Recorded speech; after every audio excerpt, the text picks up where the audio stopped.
Hi everyone, it's Gregory Scott here to do your weekly astrology and tarot forecast for the week starting Monday the 5th of May 2014 and going through until Sunday the 11th of May. This reading is going to give you a breakdown of what's happening in terms of the astrological influences, and I'm also going to choose 3 tarot cards at the end of the reading to kind of give the 3 key signs of the zodiac that are going to be affected by the happenings going on this week. Now, the first thing that I want to have a look at and start this reading off with really is that the Grand Cross that's been with us during April is now finished, which is going to be a big sigh of relief for a lot of people. It was a really intense energy. It was quite a challenging month, but a lot of productive kind of things came out of it. And I'm sure you felt kind of being pushed and pulled in lots of different directions. On top of that, we had that solar eclipse that happened on the 29th, and that solar eclipse was in Taurus in the 10th house. And that eclipse is really going to be kind of the effects of that are going to be felt over the next couple of months. And that solar eclipse was really about mastering the physical, mastering areas of work, and really mastering and achieving great things in the practical sense. Money, finances, practical real life stuff. Okay. So starting this week, Monday, the 5th of May, the moon is in Cancer, and that's in the 12th house. So starting the week, really expect to feel very much at ease in terms of emotional, spiritual things. Really engage with that and really keep yourself centered in terms of who you are as a spirit rather than a human being. You know that saying of we're all spiritual beings having human experiences, and you're going to feel very comfortable in that world of spirit. So really make sure you make some time to get in touch with that. Tuesday the 6th, the moon actually moves into Leo and it stays in that 12th house. The 12th house being very much to do with the spiritual and kind of giving of self, service, selflessness, all of those things. And because the moon changes into Leo, it means you're going to feel very at ease with kind of feeling confident about yourself, speaking to other people, having other people look at you, and really talking about and communicating what your desires and what your wants are, and having fun. You know, Leo is ruled by the sun, and it's a sign that's very much about life and is very warm and charismatic, and you'll really embody all those aspects and you'll be really able to tune into those. That theme continues on Wednesday the 7th of May, but what happens is that this gets even stronger, and the moon now moves, it stays in Leo, but it moves into the first house, which is really your house of identity, how you feel. So that sense of ease and confidence is going to get even stronger on Wednesday. You'll feel very much at ease. But what's also interesting is that the moon actually conjuncts the ascendant of this chart, the rising sign, you know, the horizon. And what that really indicates is that the way you're feeling is perfectly integrated with how you see yourself. You see yourself as someone warm and confident. And the moon kind of coming into that is really going to make you feel very much at peace and very comfortable in your own skin. So really expect that for the middle of the week. It's also the first quarter moon. So, the new moon occurred at the eclipse, and it was a super powerful new moon because of that eclipse. And the new moon is very much about planting seeds and looking at what you want to achieve in future. And because that was in Taurus, it was all about planting those practical seeds. Now, this moon is in the first quarter, so it's in its first cycle after that eclipse.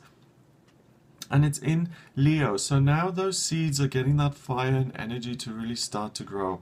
So you'll really start to see yourself make some practical inroads into your dreams and what you want to achieve. The moon moves, the full moon, is on the 14th, and that goes into Scorpio, and that does other things, but I'll have a look at that in next week's reading. But really you can see the moon kind of progressing and fulfilling itself, and really for this week on Wednesday you start to see some fire and passion kind of coming into those practical considerations that you've made. What's also interesting is that this moon trines your Uranus, which is in Aries, and it squares, and then Uranus in turn squares Jupiter. Okay, so this is interesting. Not only are you going to feel very comfortable within yourself, but you're also going to embrace your eccentricities and your different way of doing things. and that's going to be supported by your friends. So not only are you going to feel comfortable and able and confident enough to go out there and speak to people and do things, but you're also going to have the support of your friends, and you're going to be able to do it in your own way without feeling anxiety or fear. So Wednesday is a wonderful day to really come out of yourself and share your message. Thursday, the moon moves into Virgo, much more sober period, a period of focusing on the everyday, on the physical health, on getting things done, being practical, being down to earth. And that energy moves into Friday as well, but that practicality and soberness really moves into the area of your finances. So Thursday you get everything sorted out. Friday you have a look at how you can sort out work, how you can increase your finances, how you can make things work more evenly. And also on this day, the 9th, we've got that Star of David, and I've made a video about the Star of David. Have a look at that if you're interested. It's a constellation of 2 grand trines in the chart, which really bring things together cohesively. And there's some more information. Just type in Star of David, Gregory Scott, and that'll come up. Okay, the moon keeps traveling through that second house. It stays in Virgo until Saturday. So really, Thursday, Friday, Saturday, very good at dealing with work challenges, work problems. Sort out anything that has been, any loose ends, tie those up. You're going to feel very level-headed and very able to deal with those things. Nothing's going to really rattle you very much. You're going to be very, very practically oriented. Now, let's look at Sunday, finishing off the week, the 11th of May. This is interesting because the moon moves into Libra and it moves into the 3rd house of communication. So the focus is going to be more towards other people again by the time Sunday comes around. It's not going to be so much focused on being productive and getting work things sorted out, but creating good times and having fun with other people. It's interesting because it's in the house of communication, so that's heightened. And that really means that you want to share your ideas and really start to have some inspirations and really wonderful, interesting insights.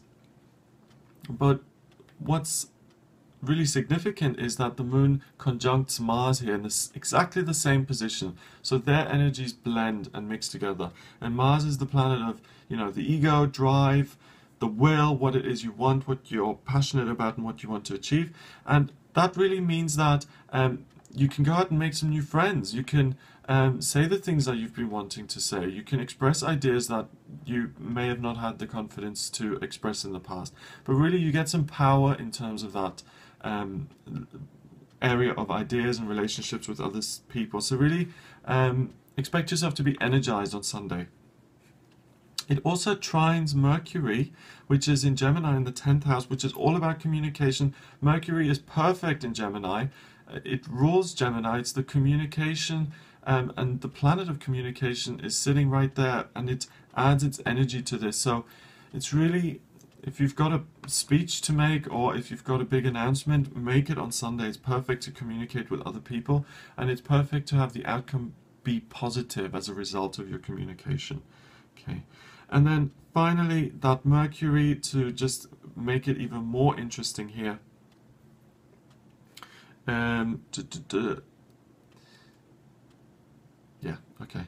So that Mercury is connected to Neptune, which adds the dream really of what you can achieve and what you really want to express, and the way you picture a situation turning out, you're able to realize that and you're able to transform that the way you want. Okay, so it's a wonderful week with lots of things happening. I want to have a look at what the tarot says and who the kind of main signs of the zodiac are, who are going to be affected by this week's events and occurrences. Okay, and the first card that I've got is the Devil, and the Devil is Mars. Okay, so this is really about Libras on Sunday. You're particularly going to feel able to communicate things in a way that creates harmony and perfection and bliss in your social life, and in also with your siblings, your brothers and sisters, and friends and acquaintances. You're able to really get something together there and really express yourself the way you want. Very interesting. The next card is Justice, and again that's Libra. So Libra, this is really your week. you're really going to be able to achieve something. You're going to be able to create a balance between the unmanifest and the manifest, getting your ideas across, and really realizing the world the way you see it in practical sense, in a practical sense and in a real sense. So 2 cards for you here. And then finally we've got the world, and that's Taurus. Now that really emphasizes, first of all, Taurus, you're going to feel a sense of completeness, but it also reminds everyone really of this solar eclipse that's happened and how important that is. The mastery of the physical, practical factors of life, mastering money, mastering work, mastering practical considerations like houses or transport. All of those things are now much easier and they're in place. You don't need to worry about those so much anymore. They will come more easily and you won't have to struggle to achieve them very much. Taurus, you in particular, you've always had an ease and real connection with those kind of elements, but you in particular are absolutely going to master these elements and really be able to wave goodbye to the struggle in that side of life. So it looks like a fantastic week. Have a wonderful time. If you've got any questions for me or feedback, then please leave a comment here on the YouTube channel. Get in touch with me on Facebook, facebook.com/Gregory Scott. Have a look at my website, which is gregoryscott.co.uk. And also, if you'd like me to do a personal reading for you, astrology reading or tarot reading, you know, to give you an insight into what's happening, to answer your questions, to help you understand why certain things happen, what you're here to learn, what it is you want to have a look at, then please send me an email. The address is readings@gregoryscott.co.uk. Have a wonderful week, and I'll be with you again soon.